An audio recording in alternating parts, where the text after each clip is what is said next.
So, how's it going? We're live now, by the way. Oh, all right, big live shit. You feel me? We're good. Nothing's happened today at all. Actually, I just been waiting for the interview. Oh, awesome. Well, enough time has passed. So you've been able to sit with it for a while. Uh, I assumed you were a lightweight undisputed champion at some point. Yep. Does winning the undisputed welterweight championship against someone with the status of Smelly Lopez and getting that trilogy victory, does that is that a bigger accomplishment than what you did at lightweight, cleaning out the division, basically? I mean, it's just one fight, so I don't know if I can compare it. But in terms of like status and like the legacy, then yeah, I think it is honestly. Because back when I was tearing through lightweight, the guys there weren't very strong. They weren't as fast or technical as Smelly. So I ran through him. But Smelly was just like he was like the boss battle, like at the end of the game. So easily a much better accomplishment than lightweight undisputed, at least at the time. Even right now, probably, yeah.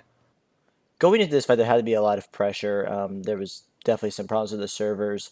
Were you doing it in California? Ping, by the way, so region, by the way. Yeah, but it was a combination of both California servers and like what fucking 130 people in the same game smushed together trying to watch it. Y- So it was hard. It was like I was on 170 ping. Smelly was on yellow bars, I think, if I remember properly.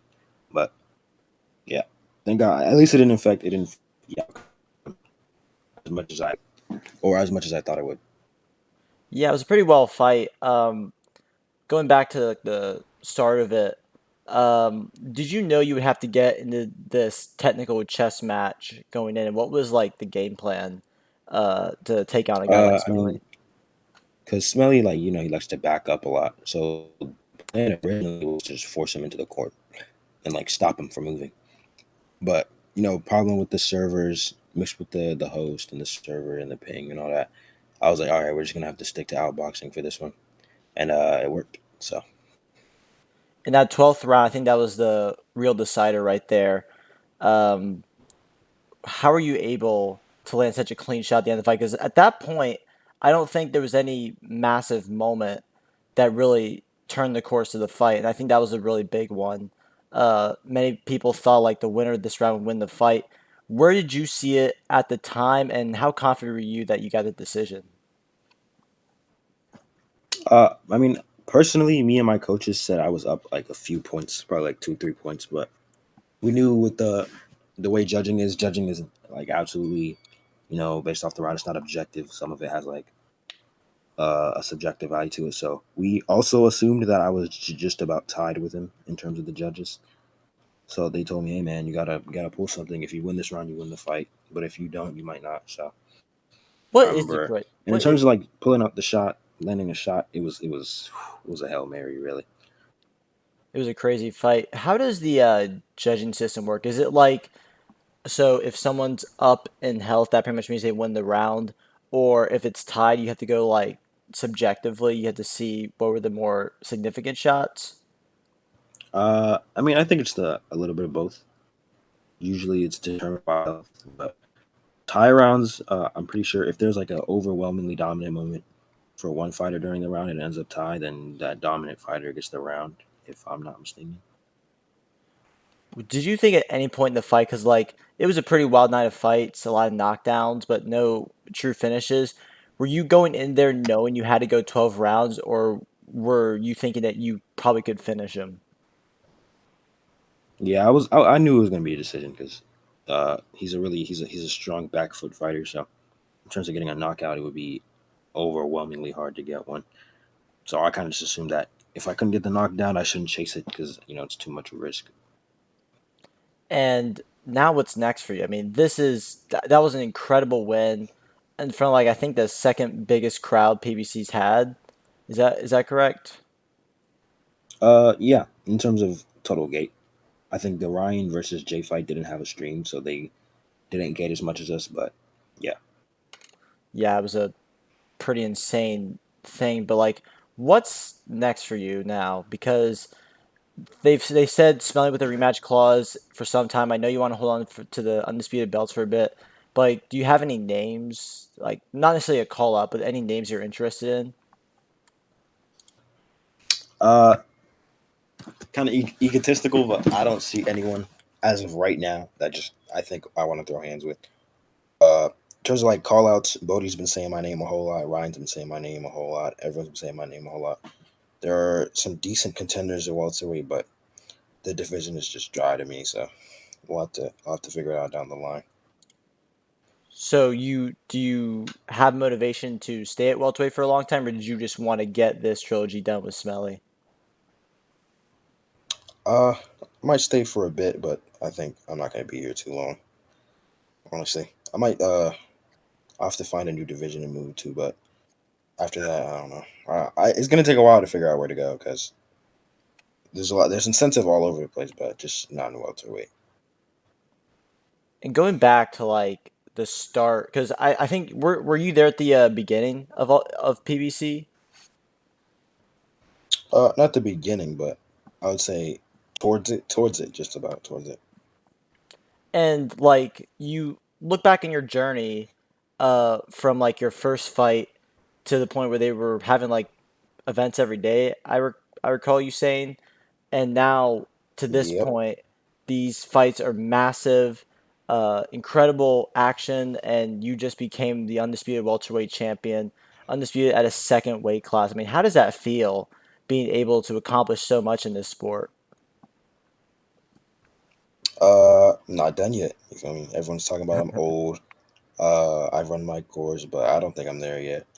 Maybe one more undisputed run, and then I think I'll hang up the gloves. But yeah, not old yet. Not too old, at least. I'm old, but not I, too old. I mean, you beat like one of the best in the world. You're up there with the pound for pound best. I mean, there's you've done like pretty much anything there is in the sport to do. I mean, the only thing left is get a knockout at a championship fight. But yeah. Anyway, um, like moving on to some of the other fights in the card. You had a very exciting mid card to follow up, and you absolutely did. But what were some fights that stood out? Because like the Bivol fight, a massive upset. The co-main event with all the controversy that came with it, Mike Tyson's great performance. What really stood out to you? I don't know. I think the biggest one that stood out to me was definitely Toby's upset. That one definitely shook the roof and the whole place. No one really expected Toby to just pop out like that against a competitor like Croc. So I think that's gonna have to take it. If I were to choose a second though, it would probably be who knows? Maybe Colt or not Colt, my bad. Mike Tyson knocking out Colt. That might take second. That oh no, the Toby fight is where he almost lost for the running away thing. But yeah, like Yeah. like the Mike Tyson fight was really fun to watch, and the way he landed that shot late in the seventh round, like the way he timed it was perfect. Like yeah, just a great night of fights, and I think I'm gonna ask this to a few other people, but I want your take on it first. The Ali versus Mayweather fight. I've heard people say, well, Mayweather got the two knockdowns; those count for a lot, and they think he won more rounds. And people say, well, Ali, he got the health advantage in many rounds. Who do you think won that fight? What's your final opinion on that? I had Floyd. I rescored the fight after actually. I watched it with and without commentary, and both times I scored it for Floyd winning by like 2 to 3 points. So I don't see how Ali won that fight in any case. And everyone's arguing about like the first round draws and this, that, and the third, but I don't see it at all. I've always uh sided with Floyd winning the fight, and like if he didn't have, because I knew he had ping issues at the start, I think he would have ran away with the fight more. Not to say that Ali wasn't incredible in there. He did a very good job for a majority of the fight, but I think those knockdowns were very, very impactful, and I still think Floyd won. Um, but yeah, it's a pretty crazy moment. Do you think that because did Floyd appeal the decision? He tried to, and it was declined, unfortunately. and Uh, I don't see why I would get denied considering there's film and controversy. So everything they need for a redo is right there. But I think it's just they're trying to feed Ali as a golden boy or something, and oh, I don't see why. I don't see why that either because Ali, not Ali, my bad. Floyd was undefeated lightweight contender. He still has his mandatory matchup against Ryan Garcia for undisputed. So I don't see why they would rob him there. yeah. Like if anything, wouldn't it go towards him because you want to market that fight more? Yeah, Right. I don't really understand it, but yeah. And now for the next few weeks, there's there's Buford Chimes.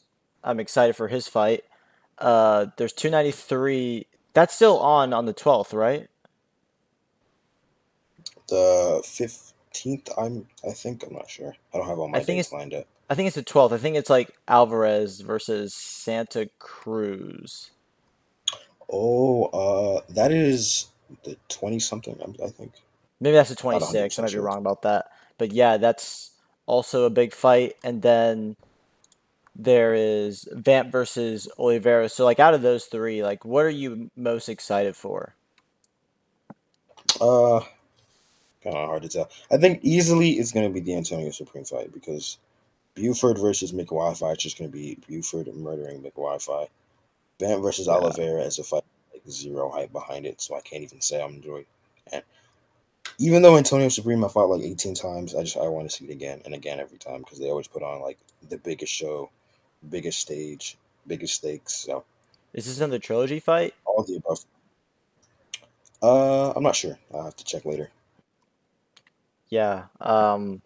So when you look at the pound for pound list right now, I think I know you would probably put yourself on the very top, but where do you where do you think everyone else stacks up in the pound for pound rankings? I know Smelly Lopez. I know when it changes, Lopez will go down a little bit, but where would you rank him? Alvarez, Aiden, Gervonta, Ryan. Where would you rank those guys as the best pound I'm for pound in the world? putting Gervonta and Ryan. Actually, no. Aiden. I think I'd have to put Aiden a little lower, despite his undisputed status. Uh, I can't remember a lot of the other champions. Even though it's a little controversial, but I would probably put like Saint slightly there, just not at the bottom. A lot of people don't have Saint on the pound for pound, but I think the way he won his belts, he deserves it. Yeah, you guys middleweight And champion. Yeah.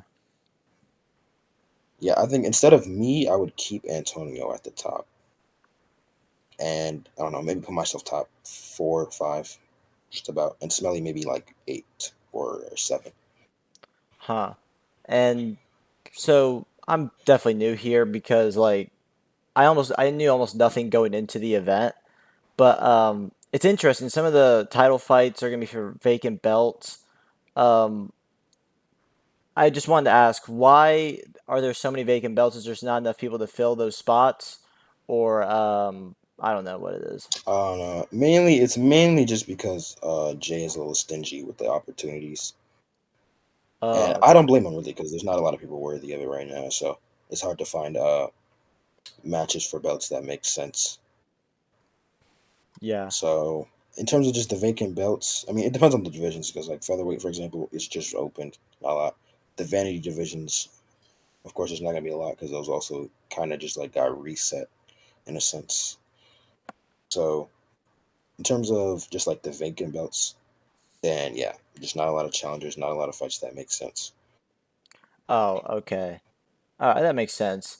And you've been here for a very long time. You've definitely been around Jay for a good bit. And like I've been around the road combat scene a lot. I've seen a lot of good Fed owners. The way he handled the event was very good. What do you think about Jay and how he runs this Fed? Uh, for what he does, I think he does it well, but there are some things he could do better, like keeping things neutral, objective. Uh, Not robbing fighters would be a good start. Is he the main? All Is the he the only above. judge? Uh, yeah, that's another thing he could do well. He needs to hire actual judges. That's a mistake that I think he makes because in terms of judging, there isn't a lot of differing opinions because it's just him judging or some random guy judging. Um, another thing is, even when he claims that there's multiple judges, you never really know who's judging, so you can't even hold people accountable. That's true. Stuff I like think that. if I was him, I would hold judges accountable. Like if he does have like people um, judging fights, I think the name should be it should be known who did them. Because if like there's a Right. robbery, you have to say, okay, there's no way he won that fight. Everyone knows he didn't win that fight, so we have to figure out the solution to this. But Right. yeah, I think he's done a really good job so far. Um, and now what the state of PBC, because like it's booming. Like, is there any other Fed like in boxing or MMA that gets this type of attendance? I don't think there is a single form of road combat that I guess is kind of attendance, no matter where you are. And if there was, I'm pretty sure I'd be aware of it because like the competitors, like I don't know, like Showtime, they get like maybe 50 people at an event. Six Fits gets maybe 70. But nah, I think we're the only league that ever breaks like just over like 120 consistently over and over. The fact that that's the norm, like 120, I mean, and we keep going higher and higher. The bigger the fights get, the more people come. Right now, you're a very big draw. Obviously, you and Smelly did the second highest gate, but who do you think? Uh, two questions. Who do you think's the biggest draw currently, and who do you think like a up and comer that has the potential to be an undisputed champion and that big draw? Uh, damn, good question. In terms of in the server, the biggest draw right now, it's easily Antonio. Either Antonio, Supreme, or one of those like big time undisputed champions. I put myself in the top five right there, but in terms of like number one, Antonio is just easily up there. Like personality may not be there, but like when he fights, people watch because everyone, some people want to see him lose. Some people want to see how far he can go before he loses, but no matter what happens, every time he fights, people watch him go for Supreme. And What for up and comers, damn, that's a good one. I would give that to Floyd too. Eyes were on Floyd ever since he destroyed Caden Griffith, and he has a mandatory up against Ryan soon, so that's gonna be a fun watch for sure. And with Ryan being undisputed champion, like, what chance do you give Floyd in that fight? Is it a very close, even contest, or do you think that it would be a big upset if he took down the undisputed champion? In terms of pure skill level, I'd have Floyd winning like Really? 10 out of 10 times. But if the Floyd that fought Mo Ali shows up, I don't think he can win.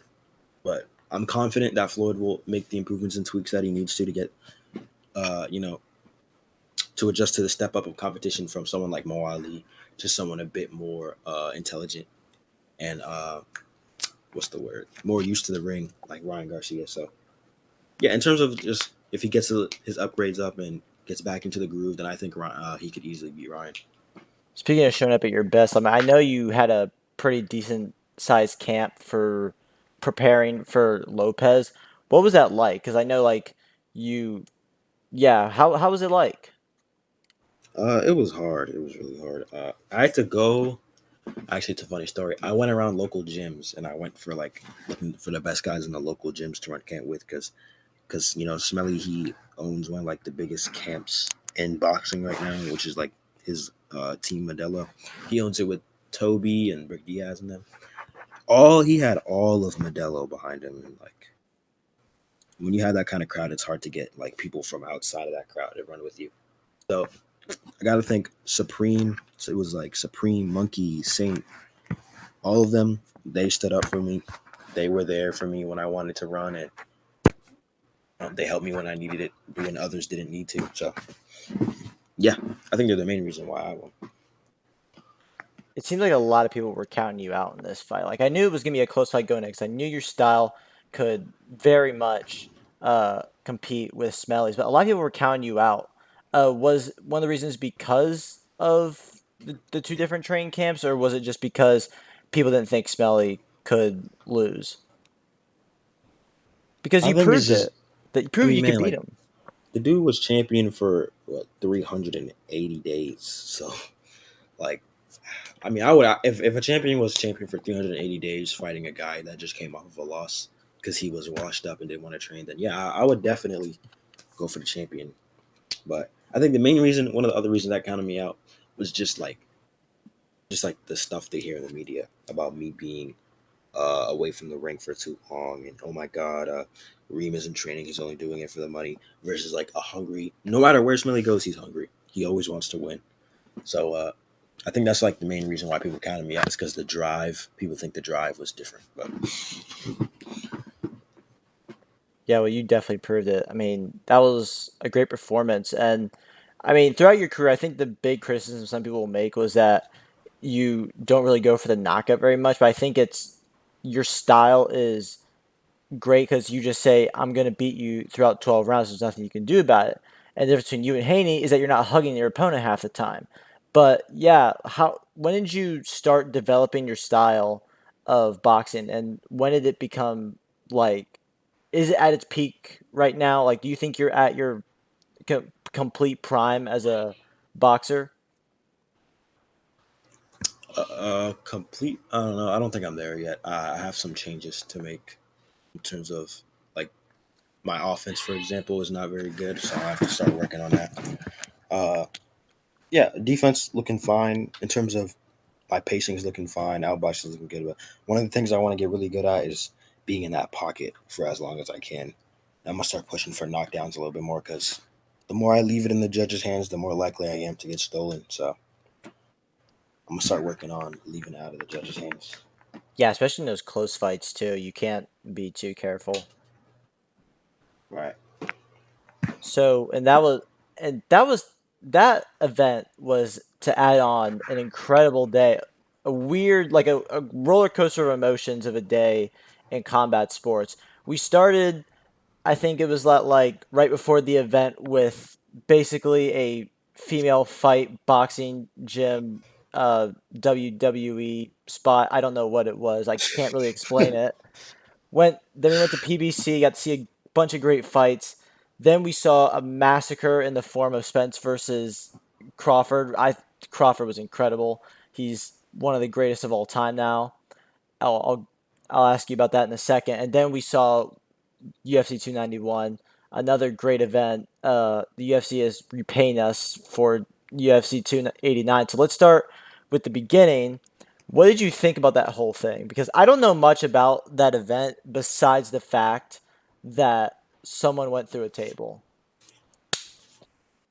Uh, I mean, I didn't even. If I'm being honest, I didn't watch it because I'm not really interested in stuff like that. But I did see the clip, and that might actually be one of the funniest things I've ever seen in combat sports. I don't know how that got like cleared for production and shit like that, but I mean, everything about that um, was wrong. Like, the, I am right. going to be the biggest demand of female box. Like, no, my God, okay, whatever, you're delusional. But and then like, there's no security at all. You let them face off right before the fight.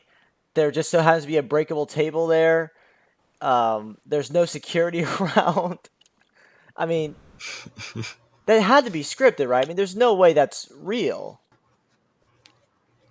Yeah, I think it was all scripted. There wasn't enough eyes on the show, so they had to pull out some big gag to get people to watch. What are you talking about? There was like 50 Uh, people there. That was thankfully, yeah, thankfully, someone else didn't try something like that. So it was a one-time thing, and I hope it's a one-time thing. I don't want to see something like that ever again.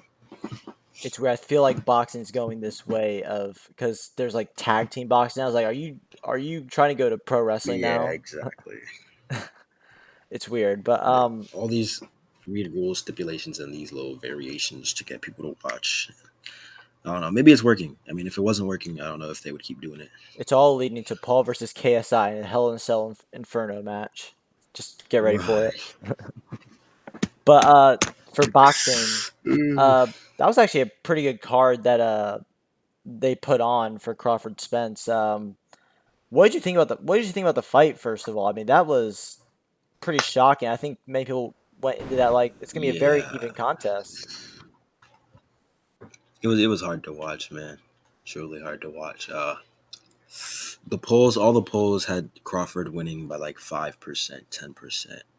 But for him to for him to go out and just like make Spence look so average, like it just wow. It was so shocking. Like I watched the fight after the fact, but it was like, oh my goodness, this is not even close.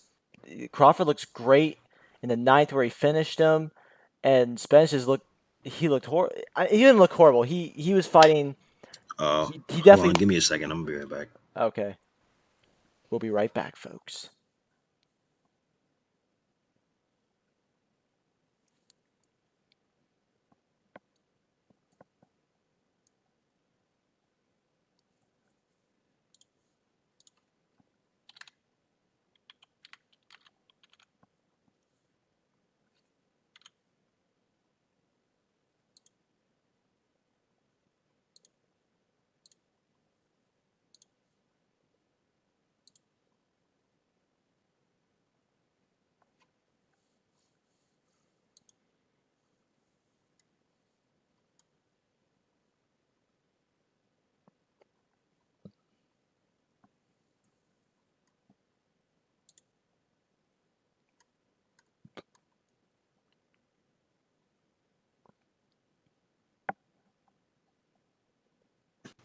My fault. It looks like we got a connection issue or something. It's all right. Okay, so 26-25. Okay. Um, yeah, just gotta make sure that everyone. I'm gonna put it in the podcast that everyone knows that there's like a stoppage there. Okay, it's fine. But Yep. yeah, that was a surreal moment, and then we get to the UFC, which is probably once again the highlight of the night for me. Um, Starting with Kevin Holland putting Michael Chiesa in a Darce choke. Like, how talented is Kevin Holland? Like, he's now the number 12 ranked competitor in the welterweight division. Who do you want to see him fight next? Shit. Man, if I'm being honest, I didn't even think Kevin Holland was gonna win that fight. I had Kevin Holland losing by submission, but you know, shit happens. So you have to get used to shit happening, especially when it comes to the UFC because you never really know what's gonna happen. Uh, Submission was kind of crazy. I assumed if Kevin Holland was gonna win, he was gonna like thug it out to a decision or something. But for him to just like fucking just Darce choke him and leave him on the ground like that was just kind of crazy. In terms of who he's gonna fight next, that's also kind of a hard question. But if he has to fight anybody, uh, shit, who knows? Maybe put him up against like I don't know, maybe like Jeff Neal or fuck it, maybe even Shavkat if he wants to. I think Jeff Neal is fighting someone, but that is a good idea. Shavkat, that'd be a very good fight. I think the winner of him versus Gastelum would be pretty cool. But yeah. Yeah, But then we had Tony Ferguson losing to Bobby Green, which is kind of mixed for me because I like both guys a lot, but I kind of like Tony a little bit more. So should Tony be hanging the yeah. gloves up now? Yes. Fuck. Every time I see him fight, I get sad, man. He needs to hang it up already. Like honestly, I don't know why he's still fighting. I think it's just like the spirit that he has never really went away, and he just likes to just chill. He's still fighting it, trying to get it out of his system. But I think if it keeps going like this, then I don't know, something bad might happen to him. So I think it's overdue. Honestly, I It's in think his he best should have interest to retired a long stop. time ago. Yeah, he should have retired a long time ago. And it's not like he isn't talented. It's just like everyone figured out his style. Like he was really competitive Right. in the Chandler fight. He had his moments against Green, and he fought Diaz pretty well. But yeah, it's unfortunate. And then I think my favorite moment of the night, despite everything we got, was Derek Lewis. Oh god, what a fucking character.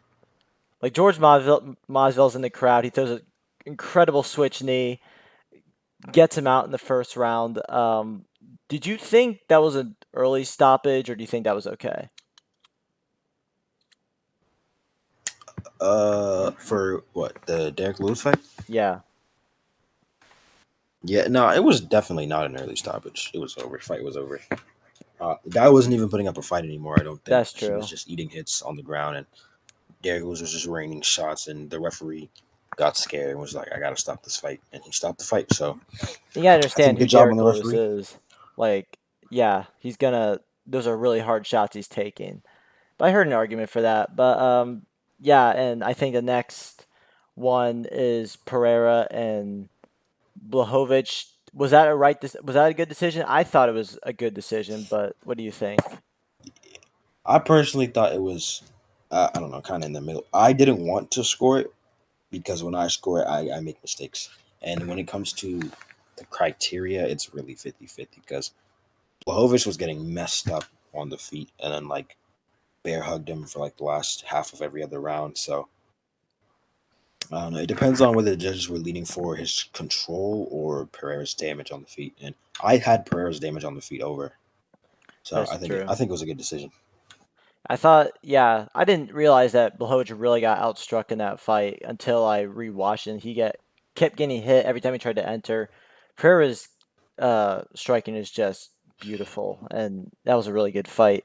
Um, and then the main event, I think we were expecting like a 4 round car crash, and then someone was just gonna break at some point.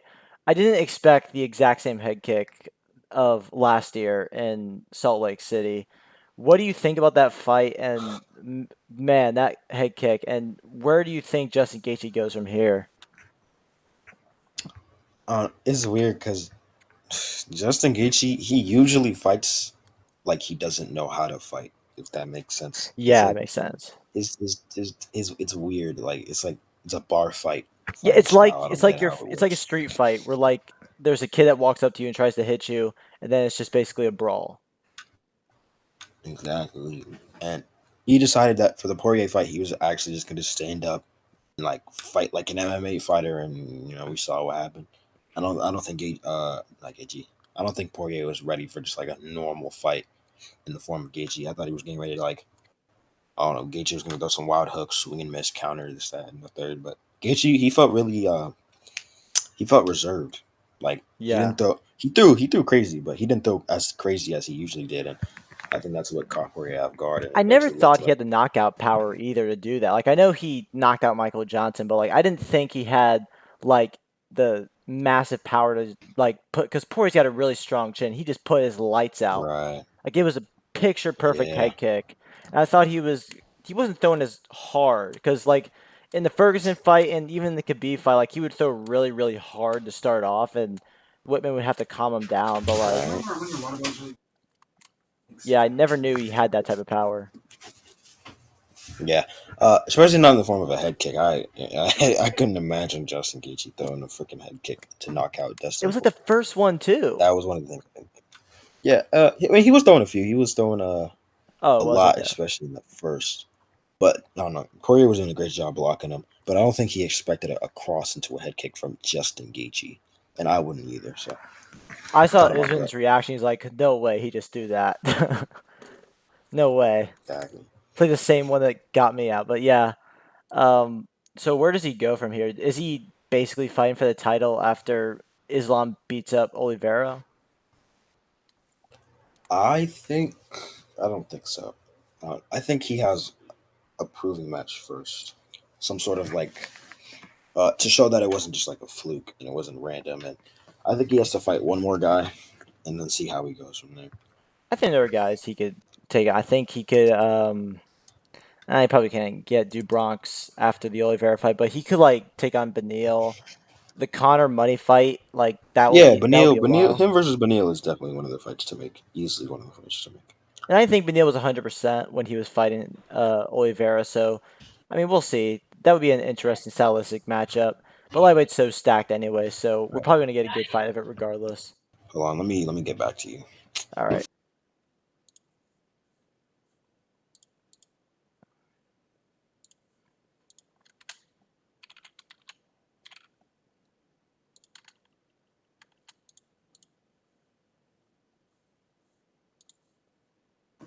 Best Buy, my bad. Something to that. Are we still live?